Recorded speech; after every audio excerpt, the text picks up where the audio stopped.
Gina Blair lives alone in this enormous house with a view of snow-capped peaks outside Salt Lake City.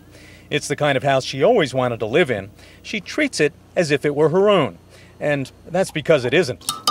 She is, in the world of distressed real estate, what's called a home tender.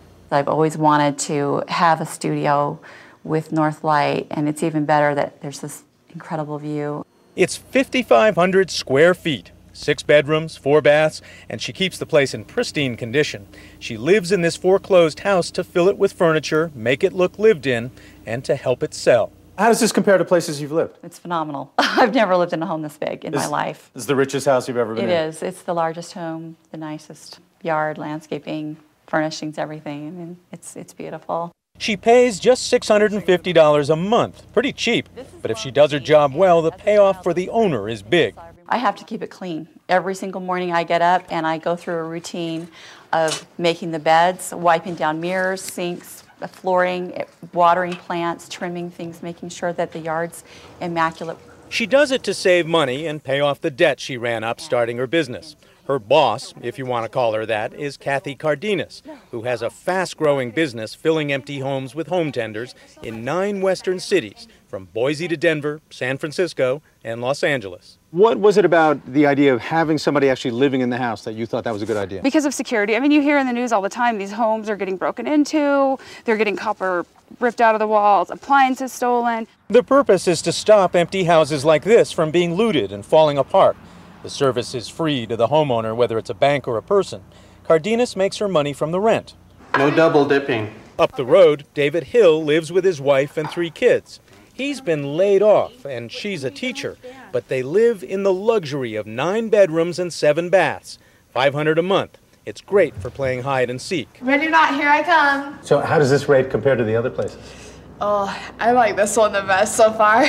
This is the biggest and the best? Yes. But the other ones were good? Mm-hmm. I remember like our second house kind of reminded me of like a castle, and I liked that one a lot too. But with kids or without, a home tender needs to be unnaturally neat, prepared for showings, and ready to move in a heartbeat. No pets, no smoking, which we've already talked about. Home tending companies audition potential house sitters. They don't just take anyone and their frat house furniture. Susie Wick is an exercise instructor outside San Diego. Single, organized, and fit, she looks good for the job. Is the prospect of getting kicked out every few months, is that daunting? That's okay with me where I am today in my life. You're single and free to go? Yes, I am single and free to go, and it's kind of an interesting time in my life. It's not a new idea. Mary Heineke was in the same business during the last real estate dip 15 years ago, and she's back in a big way. Why do you think a house sells better when it's lived in? Okay, we're in a vacant home right now. It's echoing, it's cold. When you walk in to a vacant property, there's this feeling of, oh, what's happened here? Or is it a distressed asset? So it devalues the property. It's like wearing jeans or wearing a nice suit. So you put the house in a suit? I put the house in a suit. We have a nice living room furniture here. It looks to be in good condition. This is rough. They not only evaluate you, they judge your furniture, too. She's got nice accessories. You can tell that she really takes good care of her things. So that's a good-looking set of furniture. That's a good-looking set of furniture. Speaks well of the owner. Now, this is somebody where she actually did a really good job staging the furniture so that I could see what she did. It's actually a nice-looking room. Jonna Clavin and her furniture passed the test for both character and taste. She got that townhouse by the beach. Look at how beautiful that is. Not bad. Oh, and it's very quiet in the morning. It's all here today and maybe gone tomorrow. The better job you do, the more likely you are to have to go. Yes. But that's all right. It took me 4 days to move in. It'll take me 4 days to move out. How long are you prepared to live like this? Until the economy changes, to be honest with you. Home tending may even help the recovery.